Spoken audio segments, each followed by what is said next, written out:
पैसे कमवणं ही एक कला आहे, पण त्याहूनही मोठी कला आहे पैसे टिकवणं.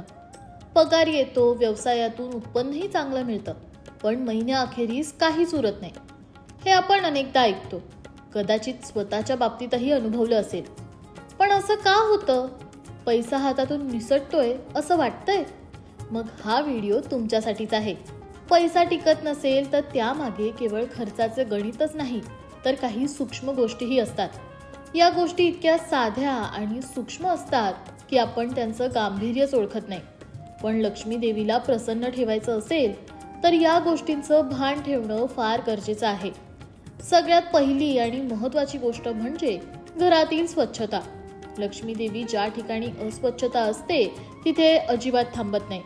तुमचं घर कितीही सुंदर असलं तरी पण जर दररोज झाडू मारला जात नसेल, विशेषतः सूर्य उगवायच्या आधी किंवा सूर्योदयाच्या वेळेस, तर ती ऊर्जा टिकत नाही. दररोज सकाळी सूर्योदयापूर्वी झाडू मारणं हा एक प्रकारचा आध्यात्मिक शुद्धीकरणाचा भाग आहे. यामुळे घरात सकारात्मक ऊर्जा साचते आणि धनाची आवक स्थिर होते.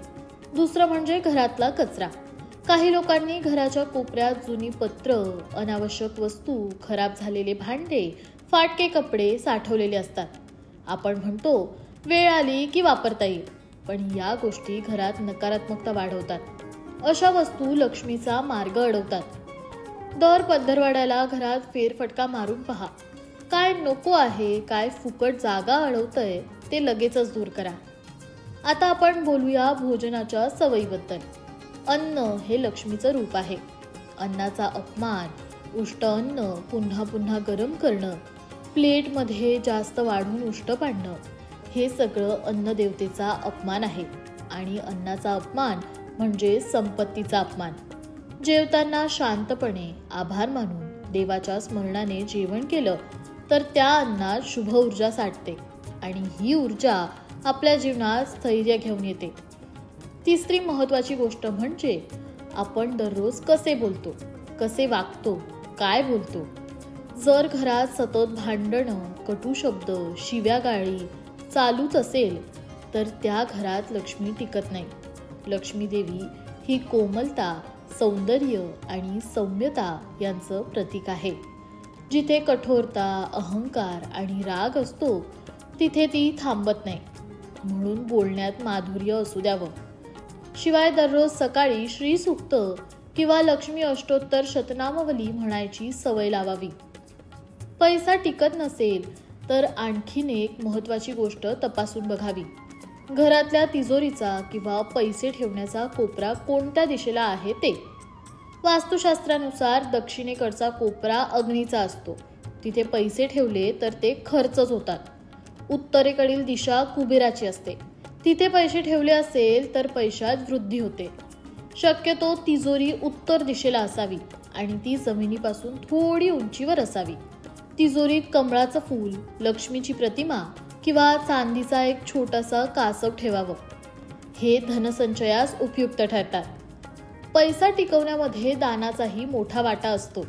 हो, तुम्हाला थोडं आश्चर्य वाटलं असेल, पण जेव्हा आपण आपल्याकडचं असलेल्या संपत्तीचा थोडासा भाग योग्य ठिकाणी, योग्य कारणासाठी देतो, तेव्हा त्या धनावर शुभ आशीर्वाद येतो. आठवड्यातून एकदा तरी कोणत्याही गरजू व्यक्तीला अन्न, वस्त्र, औषधं, शिक्षण यासाठी मदत करावी. ती रक्कम किती आहे यापेक्षा भावना महत्त्वाची असते. पैसे टिकण्यासाठी ग्रहस्थिती ही महत्त्वाची असते. विशेषतः शुक्र आणि गुरुग्रह. शुक्र धन, सौंदर्य आणि ऐश्वर्य यांचा कारक आहे.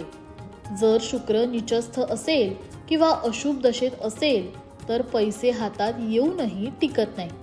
यासाठी शुक्रवारी पांढऱ्या वस्त्रधारी गरजू लोकांना साखर, तांदूळ, दूध, वस्त्र इत्यादींचं दान करावं.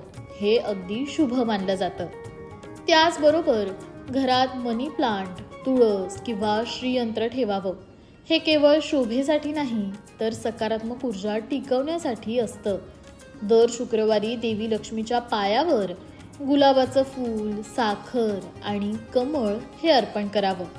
हळूहळू तुम्ही अनुभवाल की पैसा येतोय आणि त्यासोबत शांतीही येते.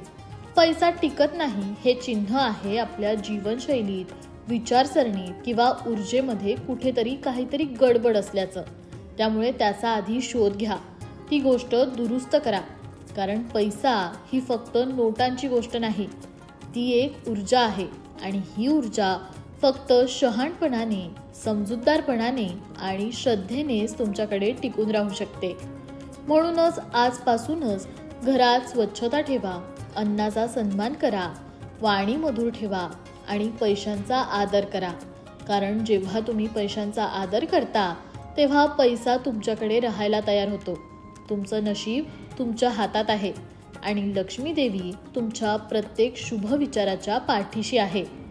तुम्हाला याबाबत आणखीन काही जाणून घ्यायचं असेल तर कमेंटमध्ये तुमचा प्रश्न तुम्ही लिहू शकता. त्याचसोबत व्हिडिओमधील माहिती उपयोगाची वाटली असेल तर व्हिडिओला लाईक करा, जास्तीत जास्त लोकांपर्यंत शेअर करा आणि असेच आध्यात्मिक ज्ञान, उपाय आणि संस्कृतीशी नातं सांगणारे व्हिडिओ पाहण्यासाठी आमच्या लोकमत भक्तीच्या फेसबुक पेजला लाईक आणि यूट्यूब चॅनलला सबस्क्राईब करायला विसरू नका.